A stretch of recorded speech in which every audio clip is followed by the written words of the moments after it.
Moto2.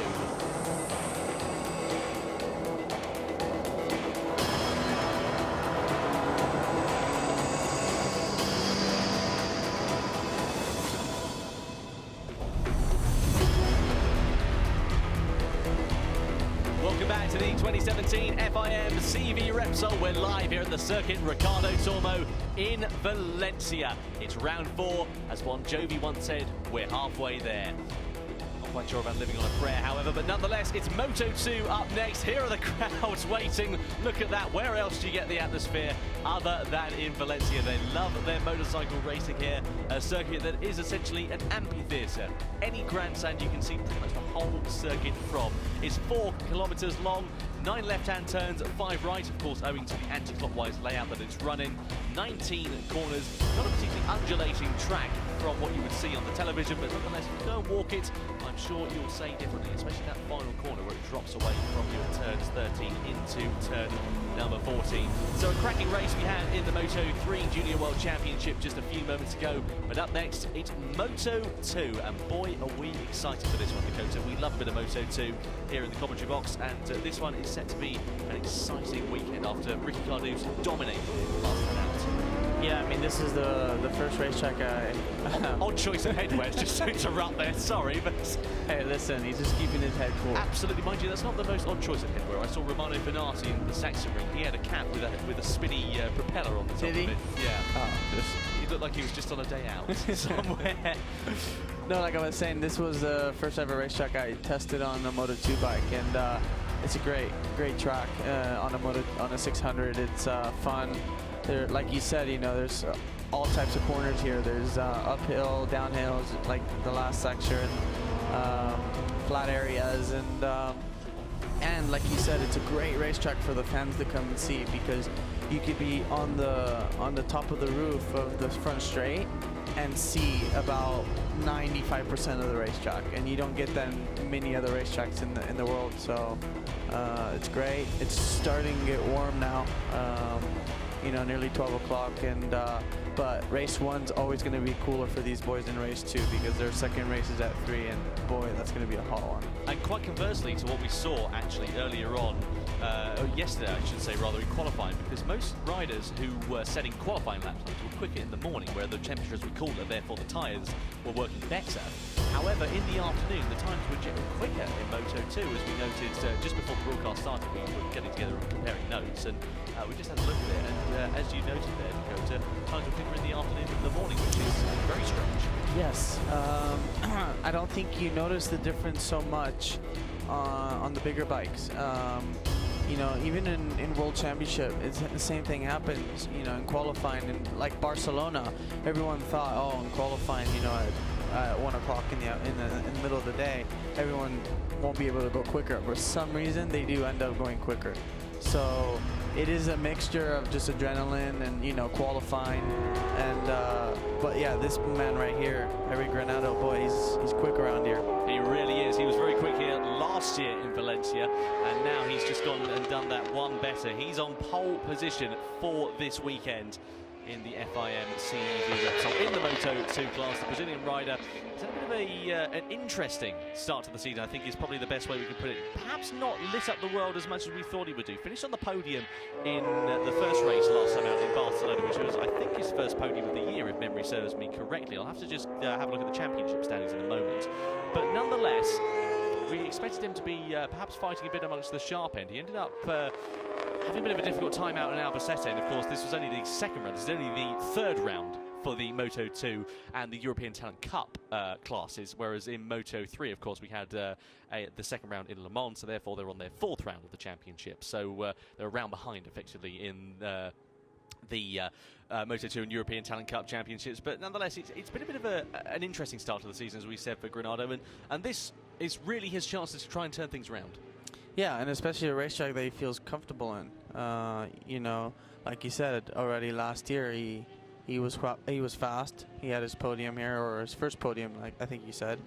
And you know, why not do it again this year? He's got the pace. He's comfortable. You know, he was quickest again in warm up, and did nearly the same lap time he did in qualifying yesterday. And he seems to be comfortable here. and you know, my money's going to be on him today if he did, and I hope he don't have any crashes or anything.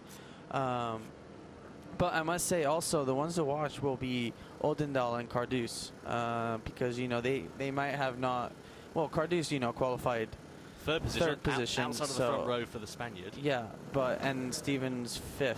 So, you know, I wouldn't, you know, take them away because in warm-up they've actually gone quicker, 0.3 quicker than what they did in qualifying yesterday. So, and this race is going to be cooler, so I think they might be doing a better race this one than race 2. Exactly, you can see the shorts there. Everybody in shorts, as you would begin to imagine, over 30 degrees worth of heat, aside from the riders who, of course, are in their leather outfits. Here's a man who set the world on fire in qualifying in the Saxon Ring last weekend in the World Championship. He was replacing Xavi Vierge, and he did himself an absolutely perfect job in qualifying. Qualified in 5th position in the West in the Saxon Ring. It was a difficult race for Hector Garzo. He's qualified well. He's qualified in 2nd position at every race so far this season. So consistent, very consistent from the Spanish rider. But qualified in 5th position in the Saxon Ring. He was running very well in the race in the opening stages, but unfortunately failed to finish after crashing out very spectacularly. But nonetheless, I think he's done himself absolutely no harm at all by going and competing in the World Championship at the Saxon Ring. I think that gave him a big boost of confidence, especially to come back here in the Spanish Championship, knowing he can run in the front in the World Championship. Just gives you more confidence when you ride. And as we see, you know, 2nd, I think he's also another one to watch for sure during the race. Unfortunately, he had a bad race in Germany. But again, that's not the important part. The important part that he was there, people saw him, he was quick. Got the consistency, and, yeah, the experience. It don't matter what, you know, what conditions the racetrack was, wet or dry. And no, definitely he's a talented rider, you know, and he's a new one here in this championship in Moto2. And here's Carmelo. It's always good to see Carmelo here helping out. Yeah, Carmelo Morales on the left there, being the brolly dolly. As it were. He does it well. That's it. He's finished racing and he's now gone the Brawley Dolly. He does it well. He's doing a good job there. David Sanchis, his best qualifying of the season so far. He's on the easy race Suter. Of course, Carmelo Morales, multiple Superbike champion, of course, in the FIM CEV Repsol he was last year as well. Before that was moved off the bill for the 2017 season. But David Sanchis on that Suter machine doing a great job there, starting in 4th position on the grid, inside of the 2nd row. There is Stephen Odendaal, who's got a new fairing on his bike for this weekend, so it's not perhaps what we're used to. I think it's one that the team have mocked up and tested. I don't think he crashed yesterday, so I don't think he's gone down, but he's been consistent as well. 4th in the races. Yeah, not a podium. But he's eager for that podium, I bet. You know, in Barcelona, you could tell after the race he was really angry because he knew that that podium was right there and he just missed out on it. And fans are watching on as well, getting the suntan in as well. I wonder what's going on there. But yeah, Stephen Odendaal starting from 5th position on the grid. He was just over 0.8 of a second adrift. Here's the man, though, that took his first ever podium in Barcelona last time out, the Catalunya circuit. 3rd position in the opening race. And a great result there for the Indonesian rider, Dimas Eki, 24 years of age. As you can see, finished 5th in the 2nd race and 6th in the opening round in Albacete back in April. So a good result it has been. A good season it's been for Dimas Eki as well. And he is actually on 37 points and not sitting too far away from the likes of Joe Roberts and Stephen Odendaal. He's only 3 points away from either of those riders. Yeah, I mean, he's been also consistent. So it'll be interesting to see what he has, you know, today. Foligny is actually another rider I was speaking to you about earlier, who's made a big, you know, a good forward step. You know, he's improved. As you can see, 9, 7, 6. So he's gone quicker and quicker. And I think the experience he's getting in the World Championship is definitely a factor and is helping him out to do better here in the Spanish Championship. Yeah, he's been wildcarding, of course, in a couple of rounds. Wildcarded in Mugello and Barcelona, and then actually replaced Lorenzo Baldassari last time out in the Saxon Ring, because Lorenzo, of course, had a huge crash in Assen the week beforehand. So good news to see that also Lorenzo is on the recovery. There is Lucas Tolovic, the other forward racing junior rider, the German, of course. He unfortunately ended up going down the road in Barcelona last time out. 17 years of age he is, though, so a rider who is relatively young, but nonetheless getting those results and lines up in a career best third row start for Lucas Tolovic as well. He'll be looking to try and make some good progress there from 8th on the grid. So we'll see how he gets on. As you can see, the fans there watching on. The sun is out and shining. I was actually watching from this point yesterday where these fans are standing at the moment. You were just trying to get into them, right? Knowing what they feel. Absolutely. I was trying to get an idea as to how it is. We'll come back to that in a moment, because here's a man I want to talk about. Joe Roberts, the American rider. What a weekend he had in Barcelona, in Catalonia. Second position in that second race. His first ever podium in the Moto2 European Championship. A great race for him, and we're hoping he'll do the same this weekend. We would like to see him take another podium. He's starting a bit further down the order, and he's also, as we understand, battling some illness as well. Yeah, he's been really sick, I know, all weekend, especially from Thursday, and he's just started antibiotics, so he's not, you know, it makes a big difference when you're feeling sick. He's got strep throat, and it's just not helpful, especially when you're in such hot conditions like these, and having to do like 19 laps around here is not easy. So hopefully he can, you know, just finish. I told him just try to do the best he can also. So here's his teammate, Jason, who had a big one in Barcelona. Goodness, that was a very, very nasty incident there for Jason Uribe. Fortunately, he was okay, but he had a fractured nose and eye socket after that crash, and a sprained knee as well, just about insult to injury. Thomas, it's Uribe. Uribe. Is it Uribe? Uribe. Somebody told me it was Uribe. No. Are you sure it's Uribe? You probably know better than I. Yeah, you're American. Exactly. I've got no hope. I couldn't quite understand what you meant, and then I looked at his second. I'm like, no, it's Uribe. I'm sure I heard somebody pronouncing it as Uribe, but there we go. I must say, you can say a lot better the Indonesian names from the kids than me, so I'll give that to you. Thank you very much. Well, there is Mark Luna, the other Tech 3 rider. Qualifying for him in 11th position, Mark Luna. We haven't really mentioned him so far this season. Sitting 19th in the championship. He's had just 2 points finishes so far, 1 point apiece in Catalonia, last time out, of course.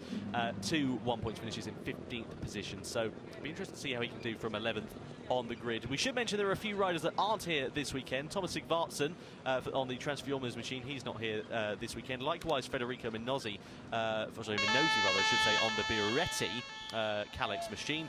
Diego Carbo, he was supposed to be wildcarding on the Stratos Yamaha on the stock bike. There's Corentin Polari. We'll come back to who else isn't here in a few moments.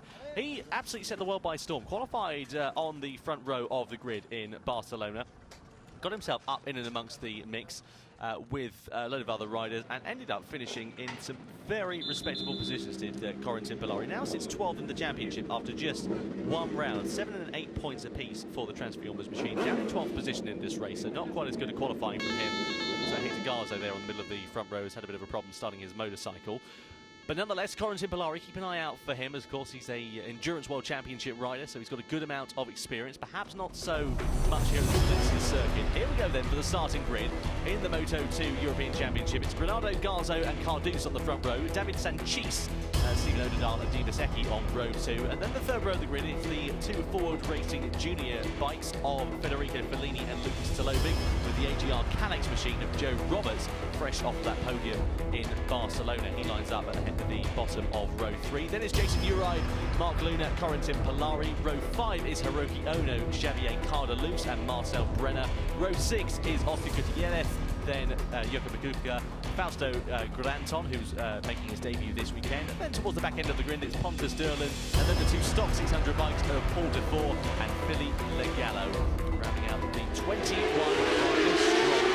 Just to include the riders who aren't here this weekend, Jamie Edwards unfortunately crashed out in Barcelona, suffering a shoulder injuries, and unfortunately they couldn't manage to get a replacement in time, so he will not be racing here this weekend. Likewise, the Nikos machine that he rides will not be here either. Very interesting motorcycle that. We've talked about it before, so we don't need to talk about it too much at the moment. But nonetheless, it's Eric Granado who starts the race from pole position with Hector Garzo and Ricky Cardus alongside him. And that first corner, Dakota, is going to be very interesting.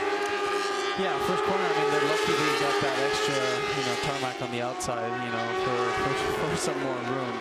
We'll probably see a couple guys go run wide there, but the scary one's turn 2, I'm telling you. Hard on the brakes between those 2 bikes going into there. I mean, not just for the riders, but also the ones that, front, just hoping nobody in the back is coming and has gone like 10 meters too deep, because he's going to collect you. So hopefully everyone, you know, makes it through okay. And, you know, just one by one, you know, you'll be able to see who's going to be quick from lap 1. I think Eric's going to, you know, be at the front for sure. And it'll be interesting to see if Ricky can stay with him. Ricky's fast. We saw that in Barcelona. So especially Garza now with the World Championship wildcard. He's probably got some more confidence. Absolutely, it's going to be interesting to see how these guys get on. Some great comments coming in. If you're watching around the world, thank you for joining us here for the FIM CEV Repsol. My name is Tom Brooks. Alongside me is Dakota Momola. We're going to be going through this Moto2 European Championship race in Valencia. The riders then coming to their grid, assembling in order. Be interested to see how they get on and who will get that drag down towards that first corner, and of course into that all-important hairpin of turn number 2. But there is the pole man, the fluorescent yellow and green helmet of Eric Granado on the Promo Racing Kalex. Let's see what he can do. He's taken 1 podium so far this year and is currently sitting in 3rd position in the championship. Will he be able to take the lead of the championship by the end of this race? We'll have to find out come the checkered flag after 19 laps for these Moto2 riders. Keep an eye out for David Sanchez there on the number 96 as well. He heads row number 2, and let's see how the riders get on then. The revs are rising. We wait for the red lights to come on. Lights out then, and away we go. Great start for Granado, but an equally better start by Hector Garzo, who gets the drag down. Will he lead the way in towards the first corner? He's certainly got the jump as Hector Garzo, and here comes Ricky Cardews up the inside as well. So a brilliant start for Cardews, and going down the order into 4th, nearly 5th position goes Eric Granado. He's been swamped off the start there, but it's Hector Garzo who leads the way ahead of Ricky Cardews, and then by the looks of things, is that David Sanchez that's popped himself up into 3rd position. Looks like he just got muscled out a little bit there by Stephen Odendahl. Odendahl making some great inroads for the time being. Notes Odendahl in 4th place, now into 5th place as Granado gets himself ahead going into turn number 6. So into the right-hander we go with Garzo leading the way ahead of Ricky Cardews. Yeah, these opening laps in this class are just brutal. I remember, you know, there's no time to relax in these opening laps, because if you relax one little bit, someone's going to go right underneath you. And it's important to be at the front of these starting laps, because you don't want to start shuffling back quickly. Absolutely. So into the final section of the lap we're already coming to now, and it's going to be an unbelievable start for Hector Garzo, who's already putting some daylight between himself and Ricky Cardew. Stephen Odendahl also looking good there as well. He's in 3rd position at the moment on the number 44. I think David Sanchez is going to be having something to say about that. It looks like Batman with that black. It's not something we're used to seeing. I don't know what the sponsors will be saying about it after this race. But nonetheless, I'm sure it's a developmental thing there. NCS machine, they're looking to bring that up to the World Championship as we understand it. So it'll be interesting to see. Oh, that's Martin Luna qualifying in 11th place. We were singing his praises for qualifying so well, and unfortunately has gone down the road on the opening lap. Hopefully he can get himself. Oh, and there's somebody else down. It's going to be Cardeus who's gone down. So Xavier Cardeus, who's in the gravel trap there as well, and that was turn number 8. By the looks of things where he's gone down. So Xavier Cardeus also in the gravel trap there.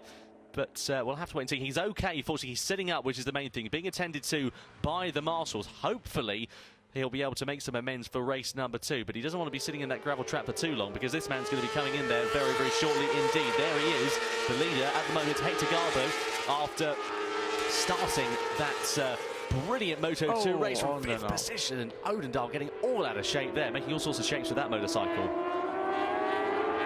So red flag is out. So there we go. We'll have to wait and see. I think that might just be due to the incident with Xavier Cardeus. There he is now walking away. So Xavier Cardeus unfortunately trudging back through the gravel trap, but the red flag has been on. Now this means that we'll have the quick restart procedure. So what will happen is the riders will form up on the grid. Whether they'll form up in grid order or whether it'll be the order they finish at the end of the first lap, I believe it will probably be the latter.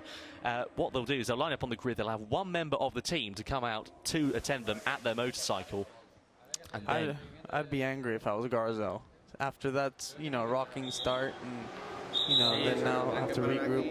But it's weird because we saw this situation in Moto3 with a rider down, and they didn't really pull the red flag out. So I'm not sure if it's that or there's something on the track, or it could be oil on the track. It could be a mixture of a number of different things. Because he seems okay, you know what I mean? But yeah, it could be a case of he maybe had a mechanical failure and dropped some oil on the track. I mean, we saw how oil on the track certainly affects things in 100%. Moto3 in Le Mans, didn't we? That was an extreme example of it, but nonetheless, if there is oil on the track, that'll mean a clean-up operation. We'll have to wait and see whether it is a mechanical fault. I'm just trying to see for scuffs on his leathers. He was in the gravel trap, there's no denying that, so he was definitely 100%. down the road.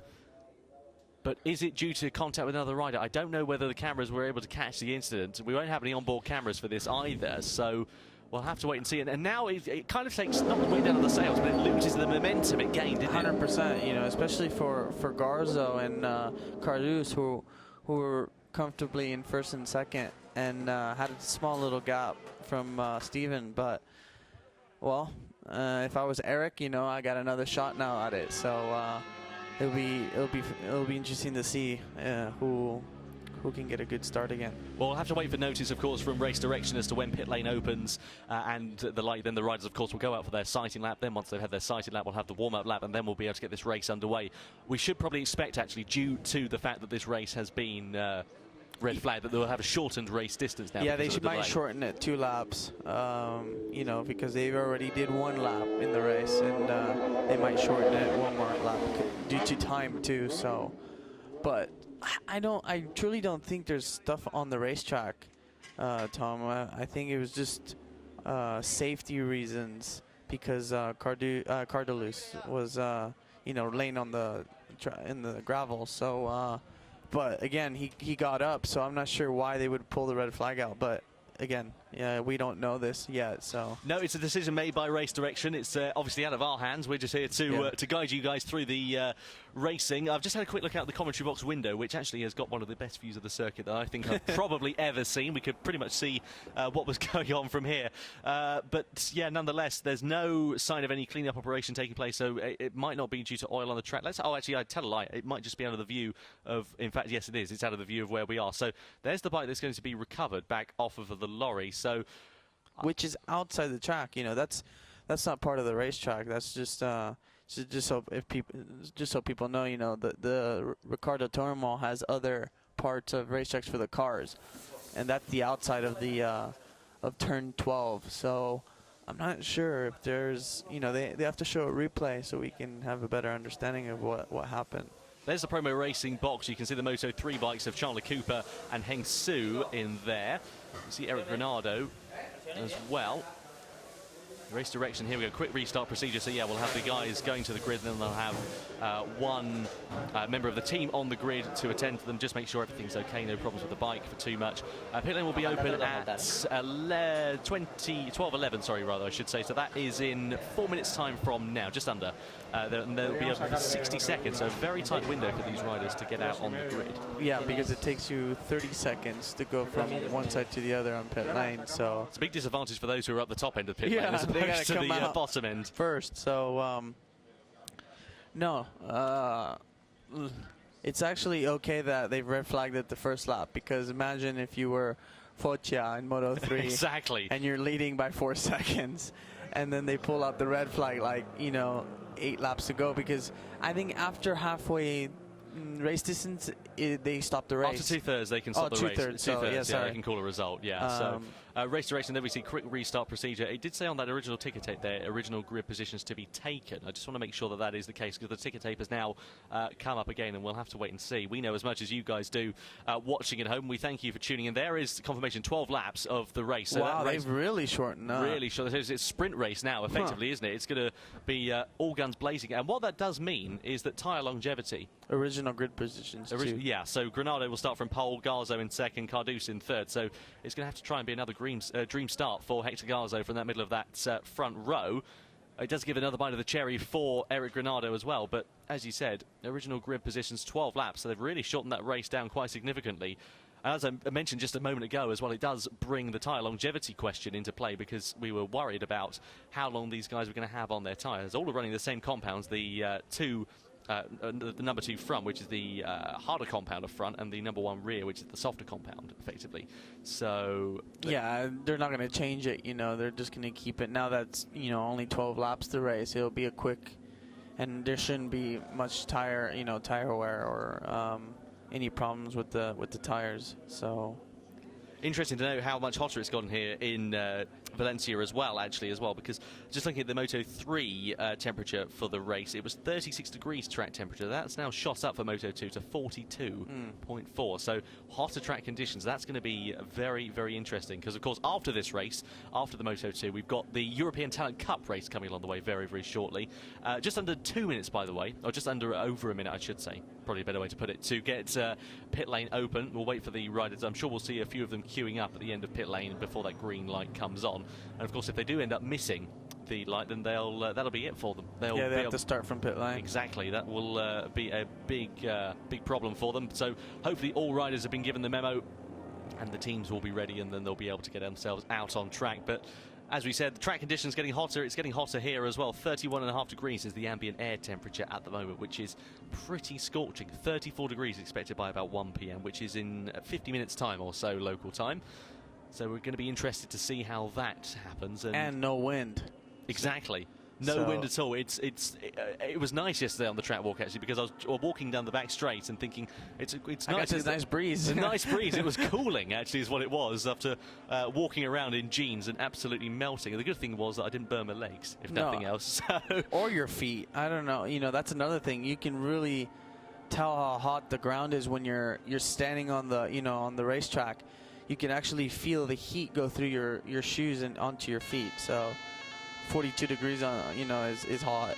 Pit lane is now open, so we're waiting then for the flurry of riders to come out, so we can see a few making their way down. You can see one of the AGR bikes, looks like it's Jason Uribe, who's coming out of pit road, and all making their way out now, surely in very quick succession, you would begin to imagine. We thank you so much for joining us here for coverage of the Moto2 European Championship. Don't forget you can keep up to date with the FIM CEV Repsol on social media as well. On Facebook, go on to Facebook, facebook.com/CEV Motorcycle, or on Twitter as well, it's @CEV Motorcycle. You can follow them on there and keep up to date with all of the different variations of the championship. And if you head onto the website as well, www.fimcevrepsol.com, there's a cracking interview with Kenny Noyes as well, which I would thoroughly recommend reading.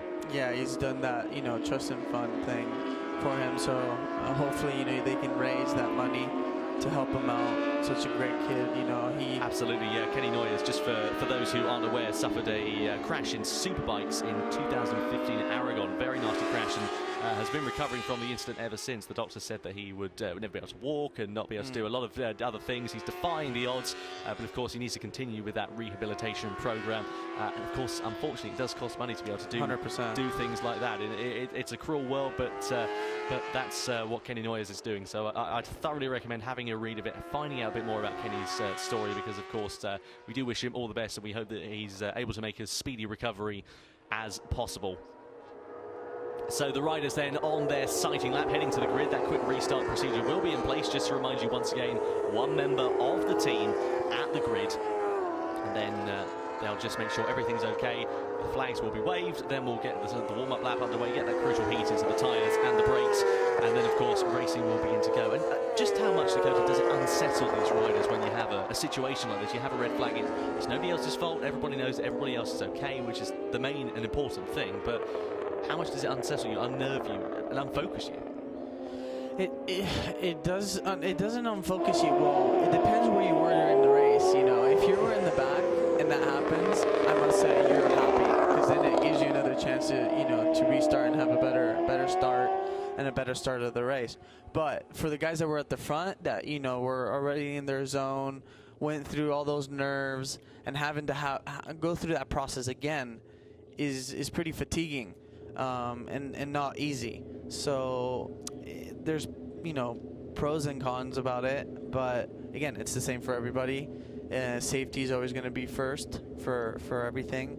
So anyways, these riders just have to focus, do what they have to do, and it should be the same like about 10 minutes ago.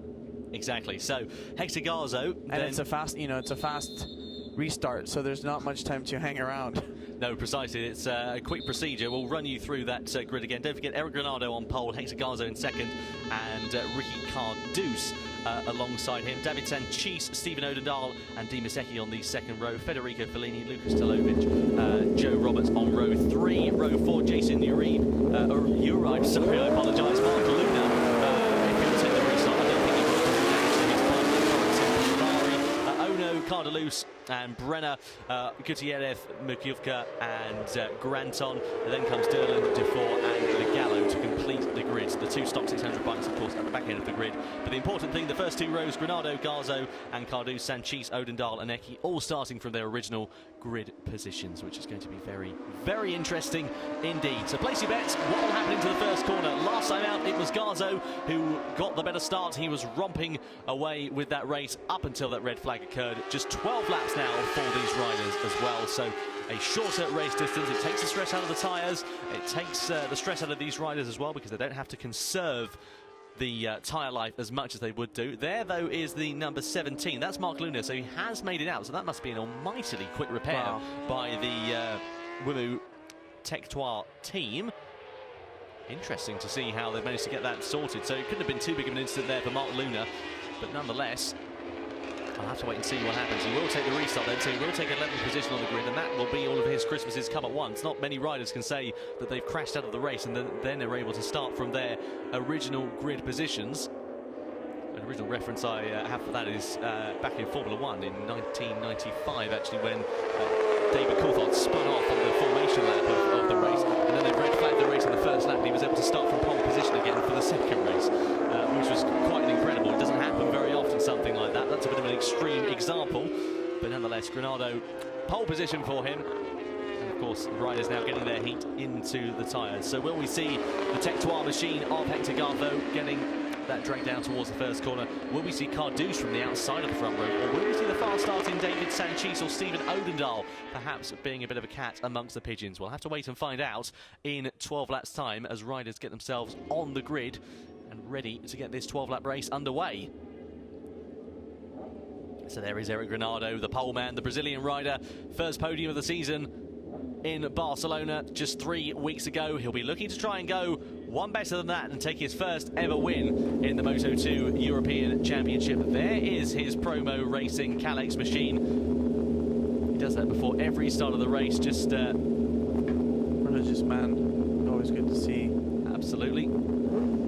So there he is, Eric Granado on pole position, Hector Garzo and Ricky Cardus alongside him. We wait then for the revs to rise. Look to the left-hand side of the screen. The lights are on. They're off now, and we're away. Who's going to get the drag down towards the first corner? It's Garzo with a great start once again, but Cardus also equally away well, and Garzo getting the drag down towards that first corner by the looks of things, and Granado's flopping the start once again. It's a repeat of race one for him, but he does manage to hang out Odendahl to dry in that first corner, so Garzo gets himself into the lead of the race, and here comes the forward racing bike by the looks of things. Is that Lucas Talovic who's made a significant inroads in the opening stages? He's up in third position on the number 3 machine. Unbelievable start from the German rider. He's now up into third position, shaking the head of that Calex, and already Garzo with the dream start, the dream restart for the Spanish rider, exactly what he needed to do.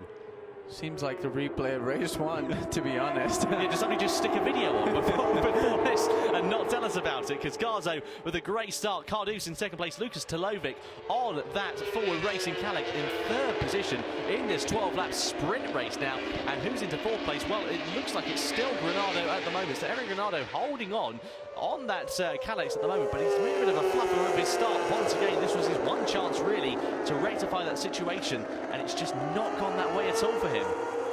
And remember, you know, it's 12 laps, so there's not much room to be not focusing.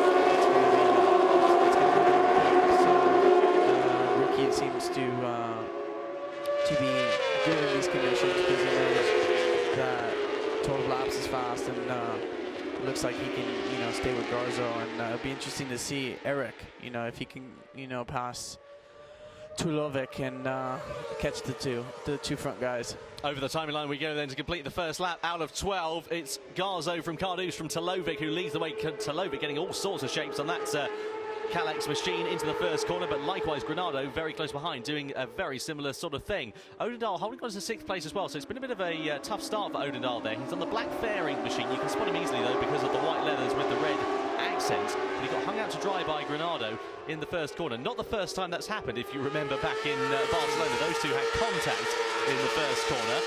So there's a bit of perhaps a tiny little rivalry between them. I'm sure they've got great respect for one another. Meanwhile, there is Cardus, who's making all sorts of movements, looking to try and bridge that gap to Gartho as well in the lead of this race. And the top two already breaking away as Granado now gets himself up into 3rd position ahead of Lucas Talovic into turn number 8 of Martinez we go. Looks like he managed to hold on, did Talovic into that corner just by the skin of his teeth.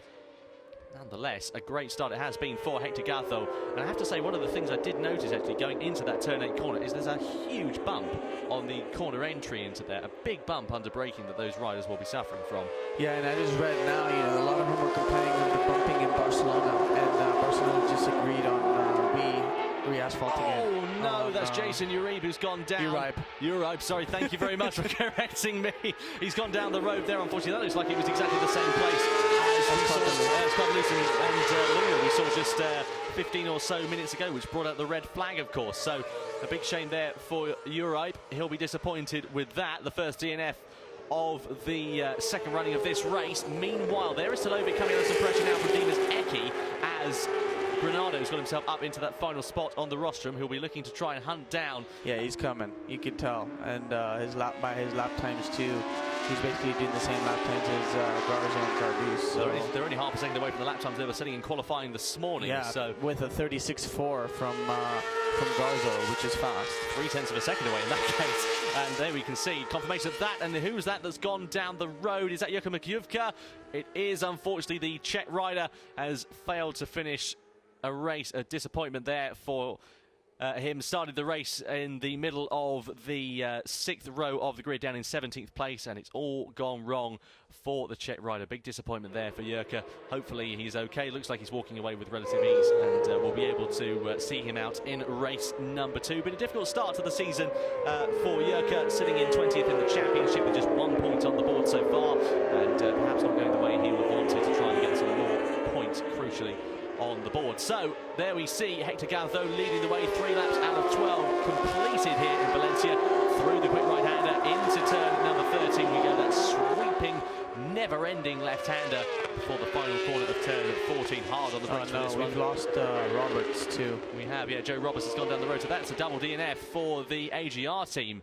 They're going to have their work cut out if indeed it is another crash for yeah, that's a big disappointment there for Roberts. He's not been feeling well all weekend, as we mentioned earlier on. He's been suffering from strep throat, has been taking antibiotics, and unfortunately really been struggling. He said before we went on air that he's just been able to get 4 laps in, and that's really been his all he's been able to manage. Feeling a bit better today, but not at 100% by any means. There's Granado at the back of Cardus already, doing a 36.2, the quickest lap time of the race. Which was 0.4 quicker than the top 2 guys. So you could tell that he's quick around here, and he even knows it. I think that he has a good possible chance of winning here. What this does mean, though, for the riders that have crashed out is the Stock 600 duo of Paul Dufour and Philippe Migallo, both French riders who are competing on Yamaha R6s, but with different teams, are now inside the points in 14th and 15th respectively, so they'll be getting a good points haul on the board and actually making their break into the Moto2 European Championship as well, which will be great to see. Meanwhile, crossing back to the action, here comes Granado. He's really closed up onto the back of Cardus, really fighting that Calex's Cardus as well. Looks like he's just not got the pace in the early stages to try and match the Tectoire machine of no, he's not, like you just said, he looks like he doesn't have as fast a pace as Garza. And Eric knows, there's only now 7 laps to go. He needs to make a move, and there it is. He's up the inside into the quick left-hander of turn number 14, the final corner, and that is Dimas Eki that's gone down. Disaster for the Indonesian rider. He's tucked it down the road. He was sitting in a promising 5th place before that incident as well, and he is going to have to shovel that back through. That's a fast place to crash as well. Turn number 11. It's turn number 12, sorry. 12. Of Champion Herreros. So He's going to be really disappointed with that. Here we go, up the inside with Granado into turn number 2. That hairpin, we've seen a few moves. Some good motocross pass in here. Look at that from Carlos. He says, stay behind me, sunshine. No, he's like, don't pass me like that, I think, because he was, I think Cardoso, what he did was he passed him on the front straight. We didn't see that. And turn 2, Eric passed him a little dirty, I must say. It was a little like motocross. A late lunge is what that was, if by any means. What that's allowed, though, is Ricardo to manage to break away. Look at the advantage he's got now. 0.6. Exactly, and he's getting closer and closer. And what he's saying, and I can imagine that Cardoso is getting frustrated as well with that overtake, because he just wants to catch up to the back of Garzo's machine. Yeah, but I don't think he has the pace to do it. So if, if Ricky was smart, he'd let Granado pass and have him tow him up to Garza. Well, after Barcelona, we were talking to him just in the press conference room, and he was saying that the reason that he won that race in Barcelona was because of the hotter track temperatures were wearing the tyres out, but he was the only one who was able to preserve the tyres. Everybody else was spinning their rear up, whereas he was holding on. Here's that move again on the replay. Look at how late that was. It was very lucky that Carlos actually sighted him. It wasn't dirty or anything, it was just a different move, and there was no need for that kick. He's just getting frustrated that he keeps passing him, which, is understandable, but exactly. So if you're faster than him, you got to pass him. 6 laps gone then here in the Moto2 European Championship. This shortened first race proving to be very exciting in the battle for second and third position. They're both going to get a rostrum either way, but it is the points that count for the championship. Cardoso, of course, leads the championship, but Granado also sitting there very promisingly in third position. The gap's still 0.6. They're all doing similar lap times, 36.9 and 37.0. So Garza's not creating a bigger gap. Then again, it looks like Cardoso has, gained some ground on Garza. So maybe maybe they are catching each other. Yeah, maybe Granado passing him woke him up a bit. In terms of lap times last time around, Cardoso was just a little bit quicker than Garza as well. He was around, in fact, I say a little bit quicker. He was a lot quicker by the looks. No, it's 9, sorry, apologies. The timing screen's deceiving my eyes. So he was a couple hundredths of a second quicker than Garza leading the way was Ricky Cardoso. And now they're really closing onto the back. He's got the magnets on, he's latching onto the rear end of that Mistral chassis and trying to challenge his way up into the lead of this race. We could see an almighty last lap here in the Moto2 European Championship. Bit wide there for Garza as well through turn number 12. Is that going to allow Cardoso to close up as we go into turns 13 and then hard on the brakes into turn number 14? This is very close indeed. You've raced, of course, in the Moto2 European Championship, Dakota, as well. What's it like when you're the rider chasing down and you're going for those positions that you really want to get in, the lead in this case as well? What's it like when you're chasing down those riders? Well, it's actually, when you're trying to catch somebody, it's actually easier, when you're not so far behind. Like if you're under a second, it's not as bad. But when you have a 6-second gap, it is really difficult to chase them back down. So in this situation, it was easy for them to catch Garza again. It was interesting to see if Garza could. And look at this, here comes Granado up the inside. Sorry to interrupt you there, Dakota. Up the inside of Garzo, and now Garzo's gone from first down to third place in the space of a couple of corners. So we didn't see the move that saw the lead being taken from Garzo, but nonetheless, that now means that Ricky Cardoso, the 29-year-old, leads the way ahead of Eric Granado with just 5 laps now remaining of this race. Unbelievably close indeed. Sorry, lap 7 out of 12, I apologise. Yes, so getting very close indeed to the end of this race. And now, of course, Granado will see an opportunity to take his first win of the season. Cardoso, of course, took 2 on the bounce in Barcelona. Granado yet to take a win. Likewise, Garzo as well. He's not taken a victory either this season, so both would dearly love to be able to do so. They've been there and thereabouts, but not on the top step of the rostrum for second and third place at the moment. But will this allow Cardoso to break away, do we reckon? This corner right here is the most funnest corner of this racetrack, because you're basically elbow down, knee down, rear tires coming around you, and you're just spinning the whole way around. Especially if you go out there and see MotoGP, which I had a chance of doing, you can actually see the smoke coming off the rear tire of the KTMs, which is incredible. I want to see Johan Zarco doing that, because if you saw him at Le Mans, he was smoking that rear tyre for all it's worth. If he's able to do the same here in Valencia, that will be a sight to behold. Proper Gary McCoy style of riding. So Hector Garzo in third position on the Tech 3 machine. Lap 8 out of 12 we're on here in Valencia. It's getting mightily close between the top three. Shouts out also to David Sanchez as well. He's held on a very respectable fourth place. Had a bit of a tough start to the first race, got muscled down into the lower half of the top 10, but has held his own in this second restart and has held on to fourth position in this race. Not a podium, but nonetheless good progress for him, because he struggled in Barcelona as well. He was quite far down the order, thus it was his first race on the Suter machine, but he's doing a good job on that bike. And also as well, Hiroki Ono, who's made some good ground in this race, has Ono. He's inside the top 10, started inside 13th and is now up into 8th position, so good race for him.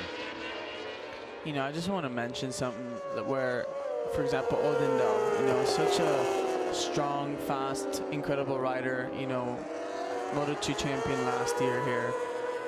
And you can see it makes a difference which type of, you know, chassis in this category means, you know, having a Calyx last year and this year trying out the MTS. And now he, you know, he's running 6, where last year he won both. I think he won the first race and crashed in the second one, but was leading both races. So just, you can see it makes a really big difference in this class.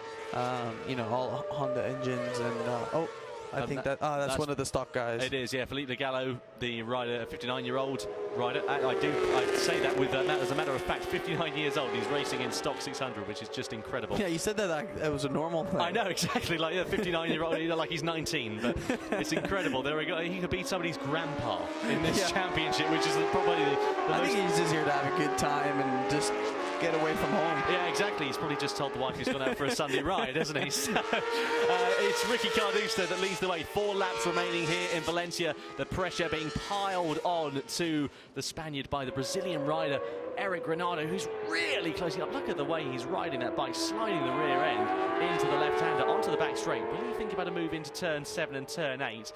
Not close enough on this occasion. This is the thing we've noticed, of course, about these Spec 600 Honda engines, is that, of course, they are going to be very closely knit in terms of performance, so it's often harder for these guys to get past on the straights. Yes, and also it makes a difference. That's why it's a difference. It makes a difference when you have a good suspension set up for grip, because it means you can basically come out of the corners quicker, which it looks like your bike's quicker, but it's really because you have more grip than the other guy, and the other guy's spinning. He can't get on the throttle as early, or he doesn't have the grip to come out, and that's where you can see sometimes the speed difference. But it looks like Carduce has a bit on Granado on the front straightaway. So if Eric wants to win this, he's going to have to make a strong passing move, because every time they get on the straight, there's always a small gap by the end of turn 1, as you can see here. He's going to have to fight for it. Look at how close Granado. That was a big front end moment. You saw that? Yeah. That was huge into that first corner. The camber on that corner is very See, deceptive. Eric's got to catch on the brakes, you know, because he's losing out a bit on this front straight. So he's really pushing. It's going to be Rostrum or Bennett, isn't it, in this case, isn't it? And it's not going to be easy to pass Carduce, because he knows where Granado's strong, since he followed him for a bit. And Carduce isn't easy to pass. 2 times winner in Barcelona, so... No, he certainly isn't. Just want to mention that Dimaseki did manage to get on after crashing at turn number 12 earlier on. He's now in 14th place, so it'll be a good couple of points on the board for the Indonesian rider. Better than a non-finish, that's for sure. The gap 2/10 of a second now between Ricky Carduce and Eric Granado. Don't forget, there's another Moto2 race coming up to conclude the day here in Valencia, so this isn't all the action we're going to get. We've got 2 Moto3 races, 2 Moto2 races, and 1 European Talent Cup race that will be along the way next. More on that later, though. The battle out in front really intensifying with less than 3 laps remaining. There we see the Promo Racing team watching on, supporting their man Eric Granado. He's really going to try and have to fight his way through, isn't he, in the last stages of this race. Good race from Sanchez, like you said. Yeah, David Sanchez. There is Stephen Odendal, the reigning...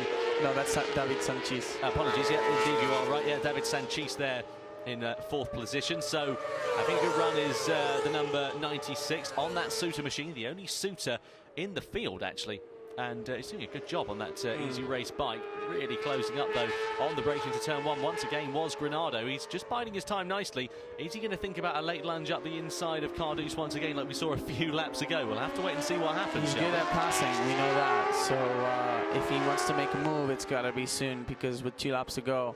Here we go. Into turn number 4. Gets his move done. Up the inside into the right-hander. And he's now leading the way.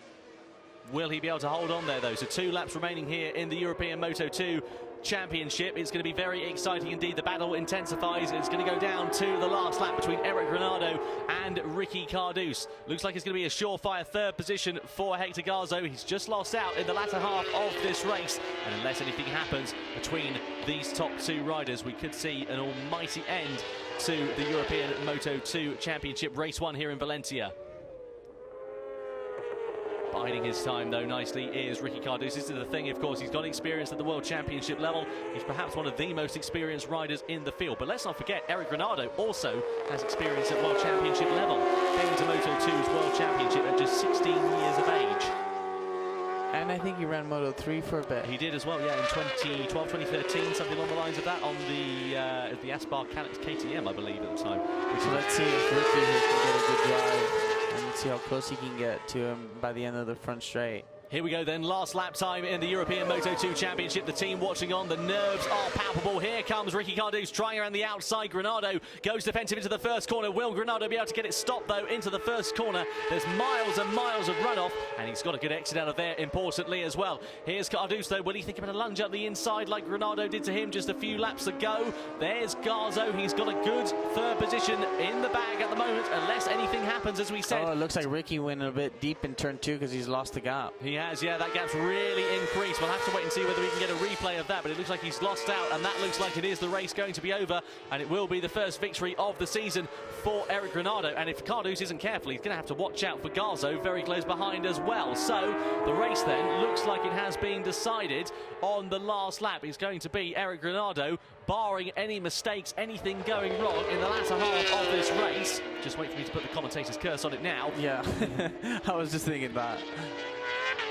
What a race it's been from Eric Granado. He dropped back on the start. He was down in 5th position by the first corner and has made some good progress in this shortened second race. Just 12 laps, of course. Don't forget, we've got the 17-lap race coming up very much later. The last race of the day, which we're really excited about, because, of course, it goes to bring tyre life into the foray as well. If that red flag hadn't been thrown in the first running of this race, the likelihood is that we would have seen perhaps a different result. But into the final corner comes the Brazilian Eric Granado.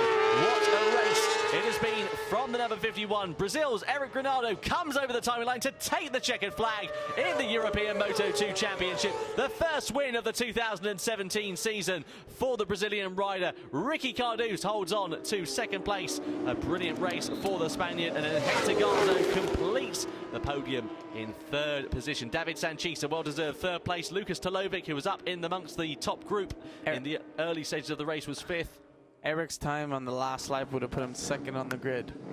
Unbelievable. So he, like I said, you know, he felt comfortable. We all knew he was going to be fast, and he basically went out there and showed it. Indeed, Eric Granado, a great first victory of the 2017 season for him in the Moto2 Championship. He'll be talking to Dakota later on, after these riders, of course, have completed their cool-down lap. There is the 2nd place man, though, Ricky Cardouse. This, of course, is going to close the championship up even tighter. It was Ricky Cardouse who led the way on 50 points, but taking over the lead will now be Eric Granado without a shadow of a doubt. Be interesting to see what happens. So Granado now coming back down pit road. There is Ricky Cardouse, though. And a great race also, as we said, for Hector Garzo. Another podium for him. He sits in 3rd position in the championship. Consistency has really been the name of the game for this man here on the Tech 3 machine. Surely he's got to be in the shop window for a Moto2 World Championship ride in 2018. Well, I'll have to wait and see what happens with him. I'm sure he's going to feel ready for it. And he made his debut, of course, in the Saxon Ring, much to the critical acclaim of all of the riders. But the riders now going down to pit lane. So here are the final results then. It's Eric Granado, Ricardo and Hector Garzo, David Sanchis and Lucas Tolovic with their best results of the season. Bit of a difficult race in the latter half for Steven Odendal. He dropped down to 6th place. Just behind him was Fellini, and Odendal's teammate Hiroki Ono with Volsco Gutierrez completing the top 9. Inside the top 10 was Mark Luna. His Christmases all came at once after he crashed out in the opening race with Xavier Cardelus. Finished inside the top 10 in race number 2 with Pontus Derlin, Fausto Granton, Paul de Ford, the first stock 600 rider home. Dimas Ecki recovered to 14th place after that crash, filling the Gallo in 15th. Jurka Makivka, Joe Roberts and Jason Uride unfortunately failing to finish that opening I say opening race. It is the opening race of the day for the Moto2 Championship, but of course it was a restart as well. About it, then we could call it the second running of the first race. But nonetheless, a very exciting time. There, though, is the race victor, Eric Granado. What a race it's been, and this is going to really spearhead his championship charge. I'm sure he's going to be looking for a seat in the World Championship in 2018. He's doing everything he can and doing everything right to be able to take that. Here we go, though. This was the move that saw the victory being taken up the inside on the penultimate lap into turn number 3. Got the move done and dusted, did Granado, and that was all he needed to take his first win of the season. You can see how much it means to him and his team as well. A brilliant race there for Eric Granado. Just going in to be Wade as well. He's going to head up to the podium very, very shortly. He'll be interviewed by Dakota in a few moments' time. Then we'll run you through some highlights of the race before we have the podium celebrations. Don't forget, of course, European Talent Cup race is along the way next. We'll guide you through that in a few moments' time, talk you through qualifying and how interesting it's been, because it's been very, very exciting over the last couple of days or so. Some unexpected names, perhaps, where you wouldn't think there would be. Some new names in the championship as well. And of course, it's the new breed of talent in the European Talent Cup, the ages of 12 to 16. So keep an eye out for that. It'll be very exciting to see how they get on. Don't forget, of course, another Moto2 race coming up to bookend the day at around about 3 p.m. Local time. So we're very excited for that. Unbelievable second part of the race. Looked like Ricky, was pushing too, but he didn't, he didn't beat you. So, yeah, I'm very happy. The weekend was very, very good. I did a very bad start. I was so far from the group, the leader group. But then I was going step by step. I knew that I had a good pace. So, lap by lap, I was looking the other riders, how they were riding. And finally, in the last 2 laps, I pushed 100%. The condition was so hot, but finally I took the victory, and it's so good to be back on the top of the step. Thank you. Bom, estou muito feliz, foi um final de semana perfeito, eu consegui a pole, fiz uma largada muito ruim, mas aos poucos eu fui me superando, vendo como estavam os adversários e aos poucos buscando o grupo do líder, e realmente é muito satisfatório voltar a vencer aqui em Valência. Estou muito feliz, obrigado à minha equipe, e vamos para a segunda bateria agora. A great race there for Eric Granado, but here are the highlights of the Moto2 European Championship. This was the first running of the race. It's Hector Garzo who leads the way, but Odendal got shoved away around the outside. He Sullivan inside the second row. Here was Jason Uride who went down the order. Likewise, Jurka Makivka, unfortunately failing to finish. But a great race it was for Hector Garzo. Fantastic. There was a great aggressive move up the inside from Eric Granado on Ricardo for the second position in the roster. Ricardo wasn't too happy about it, but nonetheless the tables turned in the latter half of the race as that duo caught up to Hector Garzo, with Ricardo taking the lead away from the Tech 3 rider. Ricardo then led the way, but here came Eric Granado up the inside of the number 14 of Garzo. Meanwhile, this was the move on the penultimate lap between Garzo and Cardus. Up the inside into turn number 3 once again, exactly the same move. And that was the first win of the season for the Moto2 European Championship rider of Eric Granado. A great race for him. They'll have the podium, and then we'll guide you through that final championship result. The first time we've seen a Brazilian flag on the Moto2 European Championship podium in 2017. A great race there for Eric Granado. He will be, understandably, absolutely delighted with that, as you would begin to expect, and quite well deserved, let's be honest. Don Pedro Fernández, en representación de la compañía Repsol, entregará el trofeo al representante del equipo vencedor, Raúl Jara. These riders, of course, unlike the the Junior Moto2 World Championship that we had just a few minutes ago, are old enough to spray champagne. They're the Promo Racing team just collecting their trophy. Jean-Marc Desny, vicepresidente de la FIM Europe, entregará el trofeo al primer piloto en la categoría Stock 600, Paul Dufour. Another podium for the Spanish rider. A great result it will be for him. He's currently sitting in Don Gonzalo Gobert, director del circuito Ricardo Tormo, entregará el trofeo al tercer clasificado, Héctor Garzó. There he is, collecting his trophy. Second place man of Ricardo. El director del circuito, Gonzalo Gobert, hará entrega del trofeo que acredita en la segunda plaza a Ricky Cardús. There he is, Ricky Cardús, collecting his trophy on the podium. I wonder whether they'll get him some leathers that match his Jean-Marc bike Desny, as well. vicepresidente de la FIM Europe, entregará el trofeo al vencedor de la carrera de Moto2, Eric Granado. In the Moto2 European Championship since the opening round in Valencia last year. Y finalmente, don Sergio García, en representación de la compañía Repsol, entregará el trofeo de carburante gratis al vencedor, Eric Granado.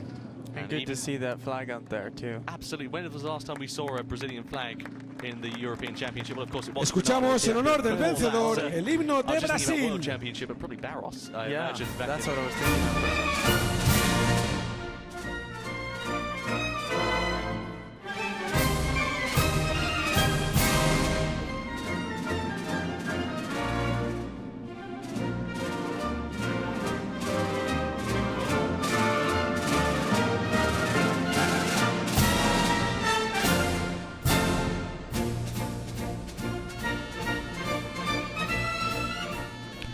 Ya una vez escuchados el himno del vencedor, es el momento de la celebración con el cava en lo alto del podio del circuito Ricardo Tormo.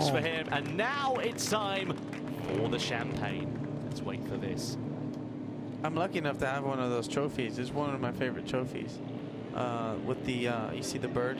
It's a really nice design. Yeah, I'm not sure why. I'm not sure if it's part of the Valencian. Y ahora llega así con el cava, el más rápido Eric Granado, que le ha ganado por la mano a Paul, a Héctor y a Ricky. That's their tradition though. In Albacete, because I remember walking, somebody's had a crash into the camera there as well. There's a fracture or something like that. Here's the championship then. It's actually Ricky Cardús who leads the way in the championship, much to my mistake earlier on. Apologies about that. It's Cardús who leads the way by 5 points ahead of Eric Granado. Hayes Garzo in third position with Ondal trailing on 21 final.